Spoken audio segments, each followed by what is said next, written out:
Good morning, नमस्कार, आदाब, सत श्री अकाल दोस्तों। ये है आपका अपना प्रिय डॉक्टर आदि कश्यप मुंबईचा माणूस आपके लिए लेकर आया आपका मनपसंद प्रोग्राम पॉजिटिव कर्मा। आज है एपिसोड नंबर 1676 और एक बहुत ही अच्छी कहानी है, मैं आश्रम नहीं जाना चाहती। मुझे उम्मीद है कि ये कहानी आपको अवश्य पसंद आएगी। शुरुआत करता हूं इस कहानी की कुछ इस प्रकार। मेरे पति के देहांत के बाद मैं अपने इकलौते बेटे के यहां रहती थी। मेरी बहू का एक अलग ही रूप मुझे देखने को मिला, साथ ही बेटे का भी। दोनों के मन में क्या है मैं अच्छे से जानती हूं। वो चाहते हैं कि मैं वृद्धाश्रम चली जाऊं। उनके जाने के बाद मुझे यह सब देखना और सुनना पड़ेगा, इसका मुझे अंदाजा भी नहीं था।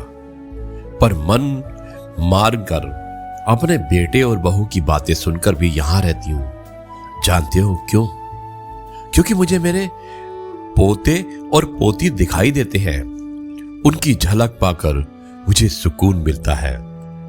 मेरी बहू को कोई दिक्कत नहीं, अगर नहीं होती है इसीलिए मैं घर के बाहर रहती हूं, क्योंकि मेरी बहू को मैं कोई परेशानी नहीं देखना चाहती। बेटे ने थोड़ी मेहरबानी की है तो ऊपर दिन की चादर लगवा दी है। ऊपर टिन की चादर लगी है और समय समय पर थोड़ा राशन दे देता है, तो मैं अपना बनाकर खा लेती हूँ। मैंने अपने बेटे को कह दिया कि मेरी वजह से उन दोनों को कोई प्रॉब्लम नहीं होगी, बस मुझे यही रहने दे, इसी घर में मुझे मर जाने दे। मैं बस यही मरना चाहती हूँ।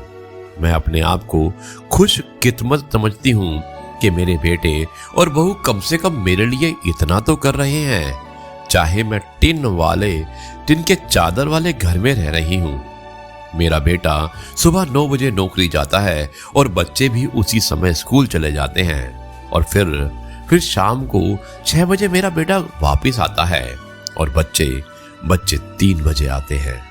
उन्हें आते जाते निकलते देखकर मुझे बड़ा सुकून मिलता है। मेरे पति के दोस्त थे और उनकी पत्नी का भी स्वर्गवास हो गया था। उस समय पर वो हमारे घर पर आया करते थे। उनसे हमारे अच्छे रिश्ते थे। उनका घर हमारे घर से थोड़ी दूरी पर था। पैरों में समस्या हो गई थी और ठीक से चल भी नहीं पाते थे। वो बड़े दिनों बाद मेरे यहाँ आए। मुझे उन्हें देखकर बहुत अच्छा लगा।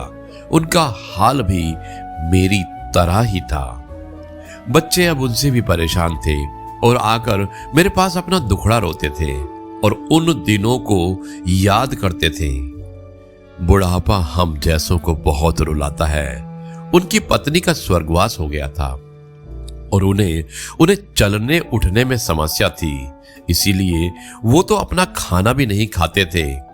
मेरे पास आए तो मैं समझ गई कि ये इतनी मुसीबत में चलकर पुराने दोस्त के यहाँ चाय और खाने की चाह में ही आए होंगे। उनकी भी अपनी मजबूरी थी। वो आए तो मैंने उनके लिए खाना बनाया और उन्हें खाना खिलाया। मना कर रहे थे कि नहीं खाना, लेकिन मुझे पता था कि उन्हें बहुत भूख लगी है। मेरी बहू ने मुझे खाना खाते हुए देख लिया। वो कुछ भी नहीं बोली।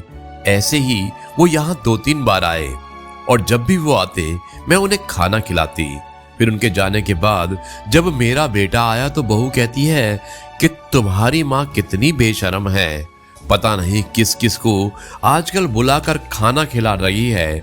बड़ी मुश्किल में कमाया जाता है और ये लुटाने में लगी है। इनका राशन बंद कर दो, कुछ दिनों भूखी रहेगी तो अकल ठिकाने आएगी। मैंने कहा कि मैं अपने हिस्से का उन्हें खिलाती हूं, तुम्हारे पिता के पुराने मित्र हैं। फिर भी बहू का उल्टा सीधा बोलना शुरू रहा। घर के बाहर रहकर इनको आजादी मिल गई है, पता नहीं क्या क्या करती हैं। बेटा भी बोला कि कुछ दिनों भूखा ही रहने दो इन्हें। मुझे मेरे बेटे ने घर के पीछे सीढ़ी के पास ले जाकर बिठा दिया। कहा कि अब यहीं बैठो। मेरे तो अब आंसू भी सूख गए थे। अगले दिन मुझे खाना नहीं मिला और मेरे टिन के उस छोटे से कमरे को बहू ने तोड़ दिया। दिन पूरा भूखा रहने के बाद मैंने सोचा कि मैं गलत कर रही हूँ। मुझे अब अपने बेटे के यहाँ नहीं रहना चाहिए और शायद गलती भी मेरी ही है। मेरी परवरिश में कोई ना कोई कमी तो रह गई होगी। तभी तो ये परिणाम आया कि अगली सुबह मैंने अपने बेटे को कहा कि मुझे वृद्धाश्रम छोड़कर आ जाओ। अब मैं तुम दोनों को ज्यादा परेशान नहीं करना चाहती। बहू ने कहा कि एक दिन भूखी रही तो अकल ठिकाने आ गई है। बेटे के चेहरे पर भी अजीब सी खुशी थी। जल्द में तैयार हुआ और मुझे छोड़ने के लिए चल पड़ा। बहू कह रही थी कि आज की छुट्टी ले लो, यहीं आसपास मत छोड़ आना, कहीं 3 दिन में वापस आ जाए। मैंने अपनी बहू से कहा कि बेटी चिंता मत कर, मैं अब नहीं आऊंगी। मैंने अपने पोतों और पोती को गले लगाया। मुझे पता था कि अब मिलना नहीं हो पाएगा। बेटे को भी चाहती थी कि एक बार जी भरकर गले लगा लूं, लेकिन वो बोला चलो जल्दी करो। मैंने बहू को कहा कि बेटी अपना ध्यान रखना। मेरा बेटा मुझे छोड़ आया।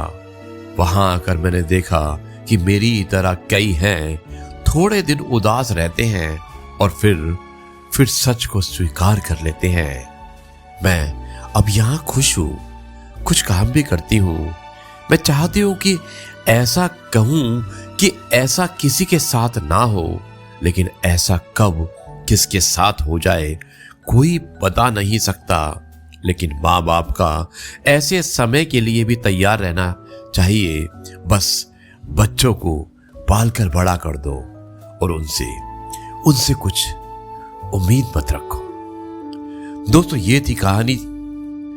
मुझे आश्रम नहीं जाना है, लेकिन शायद बुढ़ापे की मजबूरी ने एक मां को आश्रम भेज ही दिया।